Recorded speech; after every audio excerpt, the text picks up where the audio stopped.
Lepo pozdravljeni, v središče je prišel Jožef Horvat, poslanec Nove Slovenije. Lepo pozdravljen, Dober dan, lepo pozdravljena. Hvala lepa za povabilo.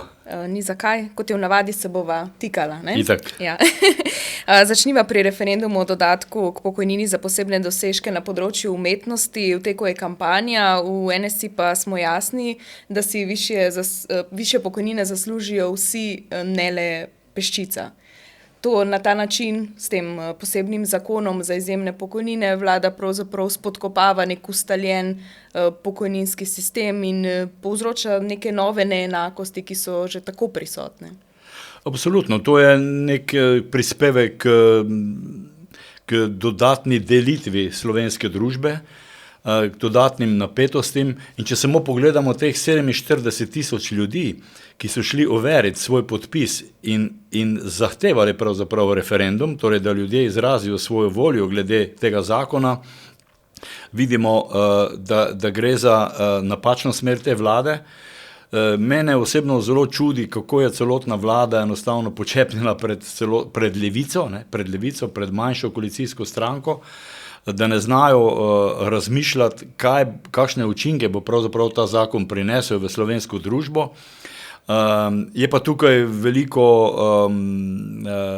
veliko kritik s pravne stroke. Poleg tega, če pogledava, nekdanji minister za kulturo Jože Školč, sedajni državni svetnik, je dobesedno raztrgal ta zakon. In jaz se potem sprašujem, če si umetniki zaslužijo nek dodatek k pokojnini, kaj pa zdravniki, tisti, ki so na svetovni ravni zabeležili kakšen poseben uspeh ali več, ne samo enega. Kaj pa menedžerji, tisti, ki v času samostojne države Slovenije morda že 30 let uspešno vodijo in razvijajo svoje podjetje, pa tudi če ima samo 100 zaposlenih, je to zagotavljanje eksistence recimo za 100 družin. Kaj pa tile, si ne zaslužijo posebnih dodatkov k penziji?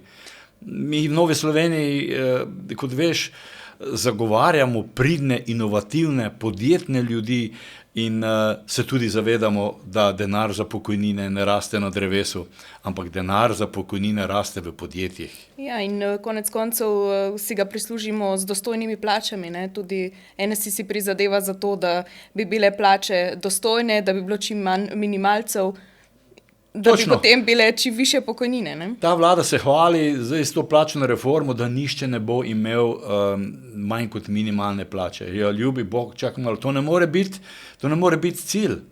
Cilj mora biti, da imamo vsi dobre plače za dobro delo, dobro plačilo. In če bodo dobre plače, glede na naš pokojninski sistem, je potem to jasno, da bomo tudi učinkovito polnili pokojninsko blagajno. Ta bo v naslednjem letu potrebovala med 9 pa 10 milijard evrov. Ampak dobre plače so lahko samo, če je poslovno okolje neobremenjeno, ne? Se pravi, da ga ne duši neka neugodna davčna politika, neko nepredvidljivo okolje. Točno, saj nismo samo mi, poslanci Nove Slovenije, tisti, ki vlado opozarjamo, da kar zadeva konkurenčnost, mi strmoglavljamo. Lahko pogledamo na dolgo in široko analize evropskih, pa tudi svetovnih ustanov, institucij, ki merijo učinkovitost, ki merijo konkurenčnost. V lanskem letu nas je Evropska komisija opozorila, da mora Republika Slovenija, bolj slovenska vlada, okrepiti konkurenčnost našega gospodarstva. Tukaj mi strmoglavljamo. Ampak izgleda, da se vladi fučka za to. Zakaj? Zato, ker pri tako velikem proračunu, dobrih 17 milijard, je dovolj denarja, da vlada lahko financira svoj volilni štab, beri nevladnike razne, ki za to vlado delajo volilno kampanjo že 3 leta, pa še 1 leto bodo. Zdaj, meni je pri politiki zelo zanimivo opazovati, kako se vsaka stran z drugega zornega kota loteva problematike. In zdaj bom potegala eno vzporednico, ki mogoče ni neposredno primerljiva, ampak recimo Nova Slovenija je predlagala dvojni status upokojencev. Se pravi, da tisti, ki bi izpolnil normo za pokojnino in bi želel še naprej delati, da poleg plače prejme polno pokojnino, ne. Na drugi strani je dejstvo, da bomo morali dlje delati, ne. Vlada na drugi strani s pokojninsko reformo, oziroma vsaj s predlogom, ki je trenutno na mizi, v resnici podaljšuje delovno dobo, ne? Se pravi, predlaga svoj način podaljševanja, na drugi strani pa nasprotuje NSI-jevemu. Ja, mi smo to zapisali v svoj politični program, oziroma bolje rečeno vladni program za obdobje 22 do 26, tako imenovani dvojni status. Zadeva je povsem logična. Zakaj? Na eni strani se obadamo s pomanjkanjem delovne sile. Na drugi strani, hvala Bogu, zahvaljujoč življenjskemu okolju, medicini, se življenjska doba ljudi podaljšuje. Hvala Bogu. In tisti, ki so že dejansko oddelali 40 let, kot je po aktualni zakonodaji potrebno, da se ti vključi pravica do starostne pokojnine, 40 let pokojninske dobe, in so še vitalni in bi radi delali v svojem podjetju ali pa v drugem podjetju. Zakaj bi to preprečili? Nenazadnje, ustavna pravica je pravica do dela. Če nekdo želi delati, vse to ga drži v eni dobri psihofizični kondiciji, zakaj ne? Ampak, če se je, kot rečeno, prižgala pravica do pokojnine, potem jo mora dobiti. Ne 40%, 100% jo mora dobiti. 100%, ker na drugi strani pa naj dela, če želi, nikogar ne silimo. Če želi, če mu je to veselje, če mu je to užitek, naj dela, zato dobiva plačo in seveda še kar naprej plačuje prispevke. Kje je tu problem? Na ta način rešujemo pomanjkanje delovne sile, pomanjkanje izkušenih ljudi. Glede, tisti, ki je 40 let delal, saj ne rečem, da je to možnost za vse, tisti, ki so 40 let delali težka dela na gradbišču, ja, najbrž tako komaj čaka, da se upokoji, ne? Ampak tisti, ki pa delal, ne vem, morda v nekem laboratoriju ali kjerkoli, v tekočem traku, za umetno inteligenco, programiral CNC stroje, robote in tako naprej in zna to dobro delati, ja pa naj še dela nekaj let. Ampak, še enkrat, naj ima ta dvojni status pomeni upokojenec in istočasno tudi zaposleni. Kar pomeni pokojnina 100% in plača 100%. Plača seveda z vsemi obremenitvami, ki na bruto plačo pridejo. Konec koncev tudi tukaj je pomemben element medgeneracijskega sodelovanja in prenosa znanja, ne, po 40 letih vendarle imaš nekaj pokazati, ne. Točno. V čem pa misliš, da je problem, si se tudi ti vmes med odgovorom vprašal, v čem je problem? Kaj misliš, da družba še ni pripravljena na ta miselni preskok glede tega dvojnega statusa ali pa gre tukaj popolnoma za nek ideološki in politični pristop, o čemer sem prej govorila? Izključno ideološki, izključno politični. Ker pač pod zakon je bila podpisana Nova Slovenija in koalicija pogleda, kdo je predlagatelj in ga predno sploh zakon preštudira, se že odloči, da ga zavrne. In to je problem. Jaz mislim, da v družbi mi imamo kar nekaj združenj, ki podpirajo to našo rešitev. Zasledoval sem neke posebne okrogle mize na to temo, na temo dvojnega statusa. In jaz mislim, da tukaj mora Nova Slovenija samo vztrajati in nič drugega. Upam, da bomo dobili zaupanje ljudi za naslednji mandat in upam, da bomo, če ne zdaj, potem pa čez eno dobro leto v naslednjem mandatu tudi to rešitev udejanjili. Dela bo veliko, ne. Tudi vem, da je malce težko gledati, ne, tudi če spremljamo razprave Nove Slovenije, kako si ta vlada zastavlja prioritete, ne. Tudi če pogledava to, s čimer sva začela, torej najprej pravzaprav se ureja izjemne pokojnine, šele potem se mogoče, če bomo prišli zdaj do konca te pokojninske reforme, ureja vse ostale. Popolnoma napačen vrstni red, ne. Lahko je deliti, ne. Sveda, zdaj bom tako dejal, ker se dejansko oddaleč vidi, da ta zakon, ki bo delil njihovim, ne, po njihovih kriterijih, kdo so najboljši umetniki in tako naprej. To bo levica oziroma leva oblast bo to znala razdeliti.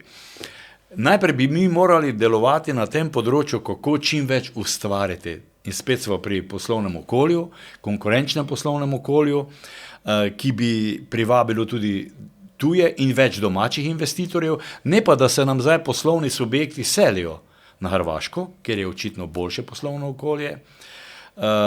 Poglejte, recimo Nova Ljubljanska banka, koliko sem seznanjen, IT oddelek je preselila v Beograd.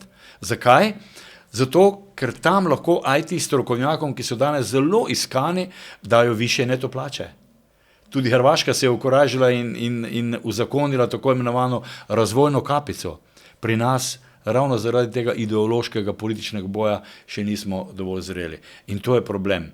In jaz sem izjemno razočaran, zaskrbljen za mlajše generacije, kako za božjo voljo, da mi enostavno ne moremo nekako preko teh ideoloških nasprotij, ampak da bi se zavedali, da danes v konkurenčnem boju ne sodelujejo zgolj korporacije, ampak in predvsem države. Ker države so tiste, ki ustvarjajo poslovno okolje, s čim? Ja, z zakonodajo.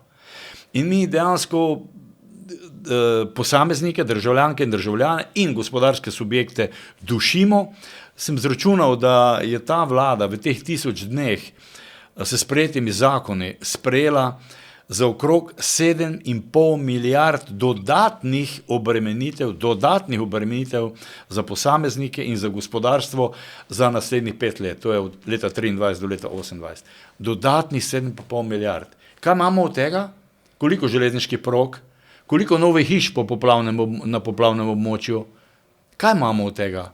Financiranje volilne kampanje. Na kak način? Oba veva. Ja, to so pravzaprav dobri poudarki za, ne bova rekla poslanico, ampak budnico ob delavskem prazniku 1. maju. Ja, res je. Res je. Sem vesel, da imamo ta praznik, ne? Da bi se tega zavedala tudi pri nas vladajoča koalicija. Delo je treba častiti. Ne? In kaj to pomeni? To pomeni, ker je pozicija Nove Slovenije, da je treba biti pozoren do tistih, ki delajo, ki so ustvarjalni, ki so inovativni, ki dajo delo tudi drugim, ki zaposlujejo, ki znajo narediti dobre time, dobre odnose znotraj podjetja. Neizmerno sem ponosen, da poznam kar nekaj gospodarstvenikov, se reče delodajalcev, ne? Ki pravijo, da so bogati zaradi tega, ker imajo znotraj podjetja, svojega podjetja, zelo dober tim. Nimajo konkurenčne klauzule, pa nišče ne odide. Da so zadovoljni, da so pripadni. Ni pomembno k bogatstvu, koliko imaš na tekočem računu, na transakcijskem računu.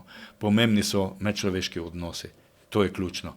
In ko hodimo okrog po terenu, poslanska skupina Nove Slovenije, vodstvo Nove Slovenije, marsikdo od teh delodajalcev, lastnikov podjetij, direktorjev nam pravi, delavci nimajo pravice, da meni kupijo jahto. In moj največji kapital, nadaljujejo, so prav ljudje. Če se stroj pokvari ali pa zgori, je pa kaj? Prvič je zavarovan, kupim drugega in naslednji dan se proizvodnja nadaljuje. Če pa mu odidejo delavci, ne? In če ni dobrega vzdušja, pa fabrika propade. Nisem pa ravno preveliki optimist, vse kar zadeva to vlado, da dela poteze, ki pod črto pomenijo, da se Sloveniji delo ne splača. To je srhljivo. Ja, to bi bila še naslednja debata in nova vprašanja. Prihraniva za kdaj drugič? Velja? Pridem z veseljem. Hvala za danes. Hvala lepa. Hvala tudi vam, da ste naju spremljali. Se vidimo kmalu.